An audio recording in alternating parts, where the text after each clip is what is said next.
Sou uma jornalista.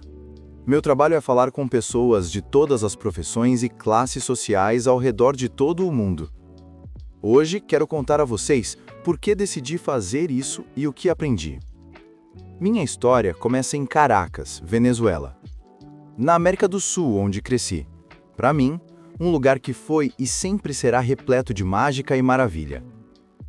Desde muito jovem, meus pais desejavam que eu tivesse uma visão mais ampla do mundo.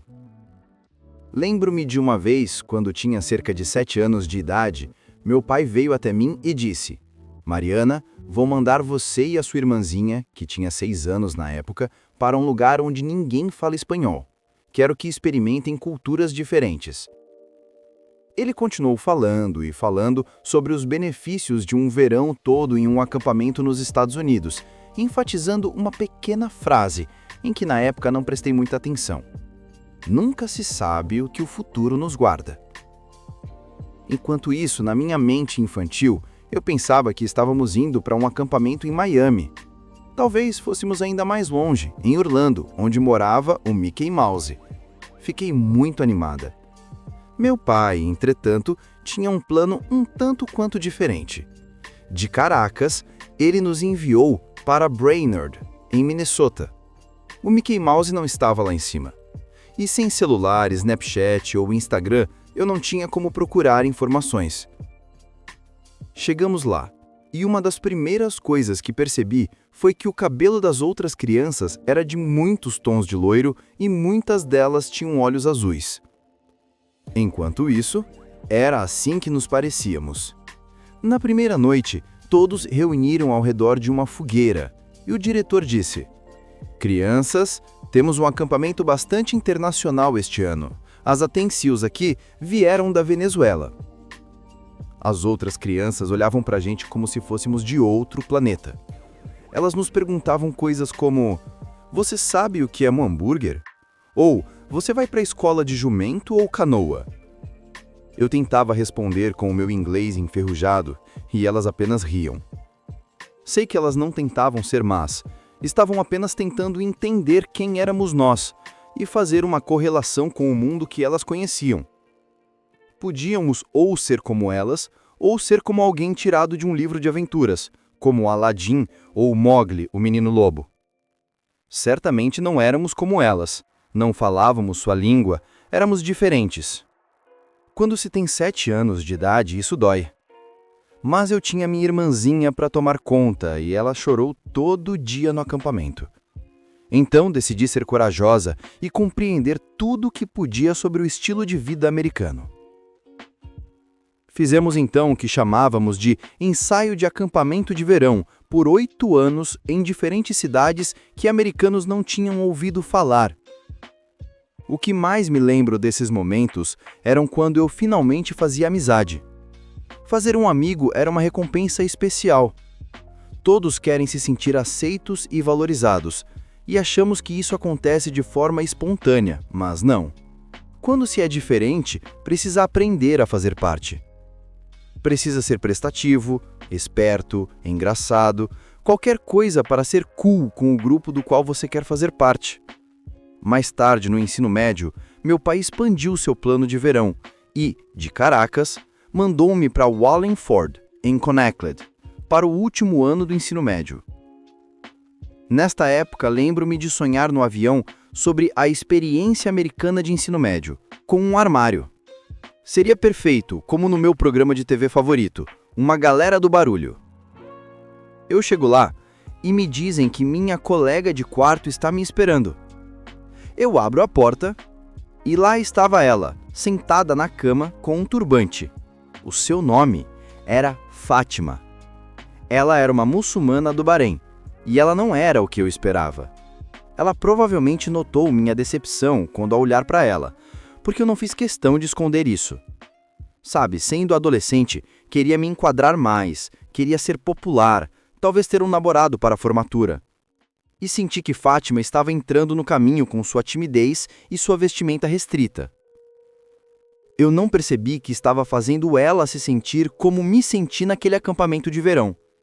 Era o equivalente do ensino médio de eu perguntar para ela: Você sabe o que é um hambúrguer?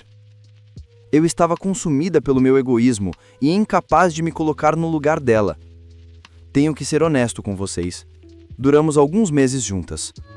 Logo depois, ela foi enviada para morar com um orientador, em vez de outros estudantes. Lembro-me de pensar: ela vai ficar bem. Ela só é diferente. Quando rotulamos alguém como diferente, isso os desumaniza de alguma forma. Eles se tornam o outro. Não são dignos do nosso tempo, não são problema nosso. Na verdade, eles, o outro, talvez sejam a causa de nossos problemas. Então, como reconhecemos nossos pontos cegos? Começa por entender aquilo que faz você diferente, por abraçar essas características. Somente assim você passa a apreciar o que torna os outros especiais. Lembro-me de quando isso me atingiu. Foi alguns meses depois disso. Eu tinha encontrado um namorado, feito um grupo de amigos e praticamente esquecido de Fátima, até todos terem se inscrito em um show de talentos para caridade. Você precisava oferecer um talento para o leilão. Parecia que todo mundo tinha algo de especial para oferecer. Alguns tocariam violino, outros iriam recitar um monólogo teatral. E lembro-me de pensar: não praticamos talentos como esses lá em casa. Mas estava determinada a encontrar algo de valor. O dia do show de talentos chega. Eu subo no palco com minha caixinha de som, coloco de lado e aperto play. E uma canção de Shakira, minha artista favorita, começa a tocar. E eu canto: Wherever, wherever, we're meant to be together. E eu disse: meu nome é Mariana e vou leiloar uma aula de dança. Parecia que a escola toda levantou a mão para dar um lance. Minha aula de dança se destacou mesmo da 10ª aula de violino oferecida naquele dia. E, voltando para o meu dormitório, não me sentia diferente. Eu me sentia muito especial. Foi quando comecei a pensar em Fátima, alguém que falhei em enxergar como especial quando a conheci. Ela era do Oriente Médio, assim como a família de Shakira. Ela poderia ter me ensinado uma ou duas coisas sobre dança do ventre, se eu estivesse aberto a isso. Agora, quero que todos peguem um adesivo que lhes foi dado no início da nossa palestra hoje, onde escreveram o que os torna especiais. E quero que olhem para ele. Se está assistindo em casa, pegue um papel e escreva nele o que faz você diferente. Podem se sentir seguros ao olhar para ele, talvez envergonhados ou até orgulhosos. Mas vocês precisam começar a abraçar isso. Lembrem-se, é o primeiro passo em apreciar o que faz os outros especiais. Quando voltei para casa na Venezuela, comecei a entender como essas experiências estavam me mudando.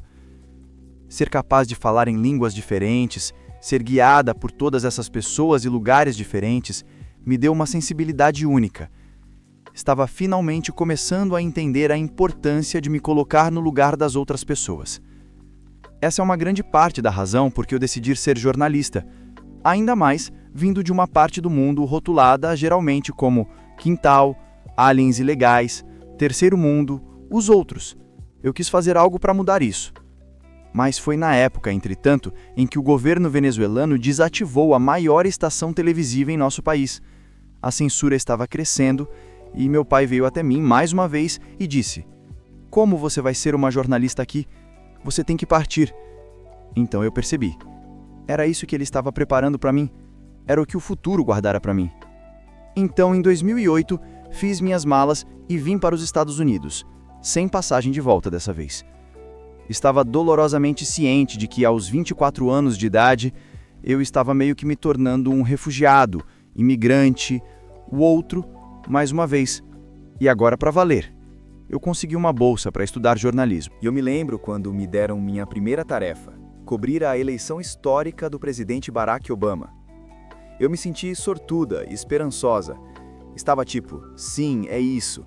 Cheguei à América pós-racial, onde a noção de nós e eles está se desfazendo e provavelmente será erradicada durante a minha existência. Cara, como eu estava errada, certo? Por que a presidência de Barack Obama não aliviou as tensões raciais no país? Por que algumas pessoas ainda se sentem ameaçadas por imigrantes, LGBTQ e grupos de minorias que estão apenas tentando encontrar espaço nestes Estados Unidos que deveria ser de todos nós?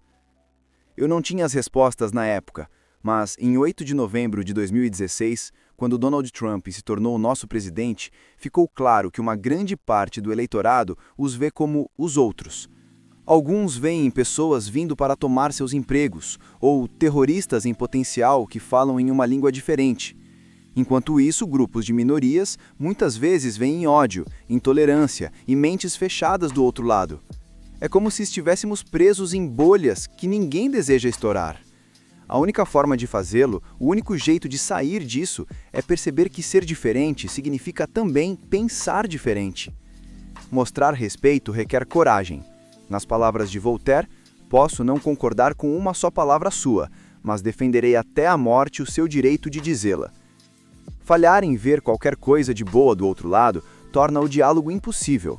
Sem um diálogo, continuaremos repetindo os mesmos erros, porque não aprenderemos nada novo. Eu cobri as eleições de 2016 para a NBC News. Foi meu primeiro grande trabalho nessa rede mainstream para onde eu fui depois da televisão espanhola. E eu queria fazer algo diferente. Assisti aos resultados da eleição ao lado de famílias sem documentação. Poucos pensaram passar aquele momento ao lado de pessoas não cidadãs. Na verdade, as que mais perderam naquela noite. Quando se tornou aparente que Donald Trump venceria, uma garotinha de 8 anos, chamada Angelina, veio até mim em prantos. Ela soluçava e me perguntava se a mãe dela seria deportada agora. Eu a abracei e disse, vai ficar tudo bem, mas na verdade eu não sei. Esta é a foto que tiramos naquela noite, para sempre guardada em meu coração. Essa era a garotinha que tinha a mesma idade que eu quando fui para o acampamento em Brainerd. Ela já sabe que ela é o outro. Ela caminha de casa para a escola com medo todos os dias de que a mãe dela vai ser levada. Então, como nos colocar no lugar de Angelina? Como fazê-la entender que ela é especial e não simplesmente indigna de ter sua família reunida? Dando a ela e a famílias como a dela tempo na frente da câmera, tentei fazer com que as pessoas as vissem como seres humanos e não simplesmente estrangeiros ilegais. Sim, elas feriram a lei e deveriam pagar por isso, mas também deram tudo por este país, assim como muitos outros imigrantes antes deles. Já contei a vocês como meu caminho para o crescimento pessoal começou. Por fim, quero ainda dizer a vocês como cheguei à parte mais difícil, que me abalou profundamente. O dia 10 de abril de 2014, eu estava dirigindo para o estúdio e recebi uma ligação dos meus pais. "Você está no ar?" perguntaram. Soube na hora que havia algo de errado. "O que houve?" eu disse. "É a sua irmã, ela sofreu um acidente de carro." Foi como se meu coração tivesse parado. Minhas mãos se prenderam ao volante e lembro-me de ouvir as palavras. "É improvável que ela ande de novo." Dizem que a sua vida pode mudar em um piscar de olhos. A minha mudou naquele momento. Minha irmã era minha metade bem-sucedida, uma diferença de apenas 1 ano de idade, e passou disso para alguém que não poderia andar, levantar-se ou vestir-se sozinha. Isso não era como um acampamento onde eu podia tornar as coisas melhores. Isso era aterrorizante. Ao longo de 2 anos, minha irmã passou por 15 cirurgias e passou a maior parte do tempo em uma cadeira de rodas. Mas isso não era nem o pior. O pior era tão doloroso que até hoje é difícil colocar em palavras. Era o jeito como as pessoas olhavam para ela. Olhavam para nós, diferentes. Não conseguiam ver uma advogada bem-sucedida ou uma jovem com perspicácia afiada e um coração gentil.